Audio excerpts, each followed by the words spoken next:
Welcome back to the aphorism series. In this video, we are going to talk about the 16th aphorism. But before that, let's start by briefing the first 15 aphorisms. Aphorism 1 is about the physician's mission. Aphorism 2 is about the ideal cure. Aphorism 3 and 4 states the requisite knowledge of the physician. Aphorism 5 states the causes of disease. Aphorism 6 states portrait of disease and unprejudiced observer. Aphorism 7 states removal of totality of symptoms. Aphorism 8 states the restoration of health. And aphorism 9 to 16 states the vital force. Let us start by reading the aphorism. Aphorism 16 states, our vital force as a spirit-like dynamis cannot be attacked and affected by injurious influences on the healthy organism caused by the external inimical forces that disturb the harmonious play of life. Otherwise than in a spirit-like dynamic way, and in like manner, all such morbid derangements, diseases, cannot be removed from it by the physician in any other way than by the spirit-like dynamic, virtual, alterative powers of the serviceable medicines acting upon our spirit-like vital force, which perceives them through the medium of the sentient faculty of the nerves everywhere present in the organism, so that it is only by their dynamic action on the vital force that remedies are able to re-establish and do actually re-establish health and vital harmony after the changes in the health of the patient cognizable by our senses. The totality of symptoms have revealed the disease to the carefully observing and investigating physician as fully as was requisite in order to enable him to cure it. इस aphorism में doctor Hahnemann vital force के concept को समझा रहे हैं और बता रहे हैं कि ये वाइटल फोर्स एक्सटर्नल इन्फ्लुएंसेस से कैसे इंटरैक्ट करती है और कैसे जो ये रेमेडीज़ हैं वो वाइटल फोर्स के साथ इंटरैक्ट करती हैं। इस एफोरिज्म में लिखा है कि vital force can not be attacked और influenced by the harmful external forces in a physical way. Instead कोई भी डिस्टर्बेंस है वो एक डायनामिक लेवल पे होती है। एक एग्जाम्पल के थ्रू समझते हैं इस बात को। Imagine there is a person who is exposed to a prolonged period of stress at work which is leading to a disturbed sleeping pattern, anxiety and digestive issues।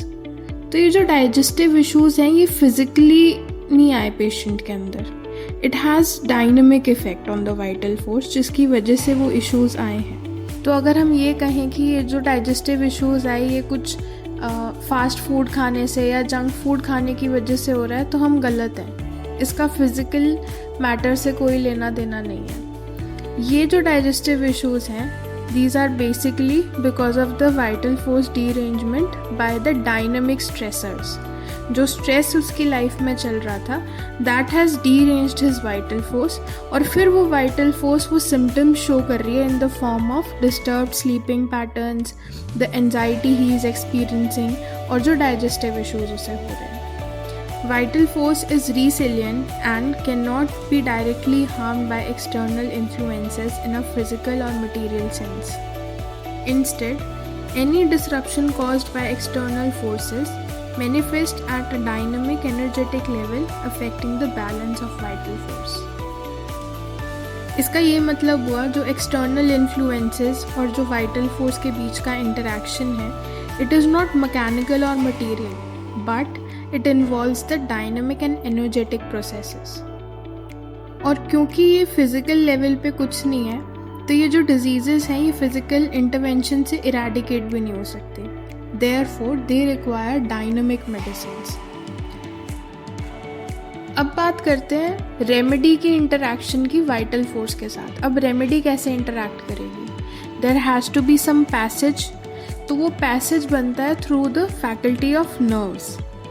Vital force perceives the remedies through the medium of nerves, highlighting the intricate connection between energetic nature of remedies and the responsiveness of vital force mediated by the nervous system.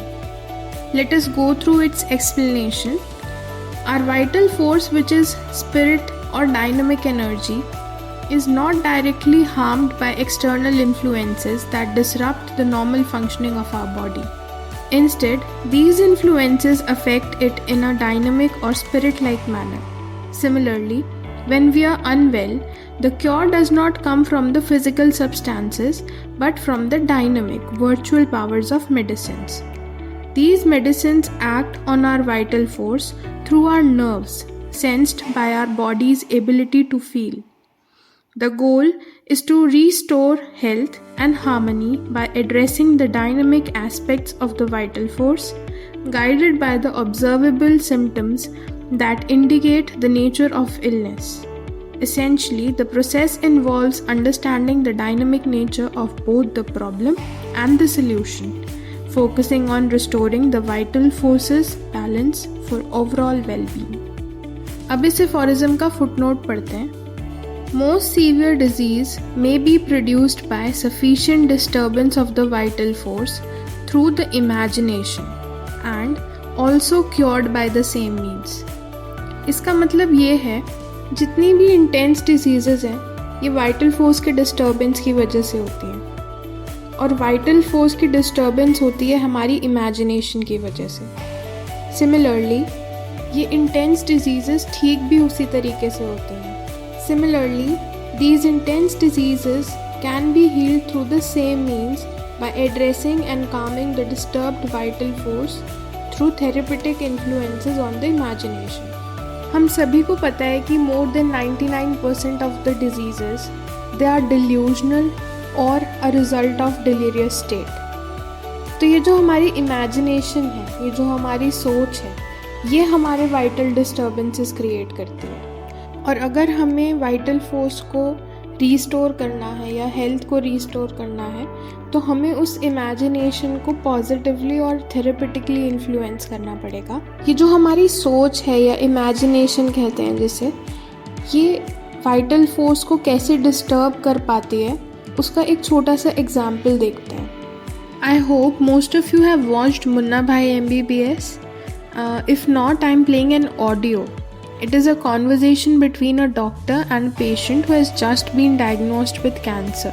अब यहाँ पे वो patient क्या सफ़र कर रहे हैं? He is saying that मेरे सारे दोस्त जाते थे, मेरा भी दिल करता था, पर मैं आज तक नहीं गया. सोचा पहले कुछ बन जाऊँ, जिम्मेदारियाँ निभा लूँ, फिर जीऊँगा एक दिन अपने लिए. Now here पेशेंट ने अपने इमोशंस, अपना विल, सब कुछ सप्रेस किया, अपने आप को जीने से रिस्ट्रेन किया कि नहीं, अभी नहीं जी सकता, अभी पहले मुझे अपनी जिम्मेदारियां निभानी है. आई एम नॉट अलाइव. और जब मैं अभी अपने लिए जी नहीं रहा हूँ तो मतलब मैं तो मर चुका हूँ ना. When someone is not alive तो हम यही कहेंगे ना कि he is dead. And same is the case with body. जब आपने कॉस्मोस को ये एनर्जी भेजी कि मैं नहीं जी रहा, तो आपके बॉडी के सेल्स कैसे जिएंगे? जब आप ही डेड हो तो आपके सेल्स कैसे ज़िंदा रह सकते हैं? They are also killing them cells, जिसकी वजह से आपको कैंसर हो गया, राइट? तो कितना डायनामिक है ना सब कुछ. What ever you perceive, what ever you feel, what ever is your imagination, your vital force is acting towards it. वैसे ही वो डीरेंज हो रही है, वैसे ही कॉस्मोस से आप एनर्जी ले रहे हो. और आप सभी ने वो कोट तो सुना ही होगा, what you give to the nature gives back in multiples. तो इसने जब नेचर को ये मैसेज दिया कि I am not living right now, I will live for myself one day, तो नेचर ने भी उसी का मल्टीप्लिकेशन दिया and body cell started dying. That's all in the video. Thank you for watching.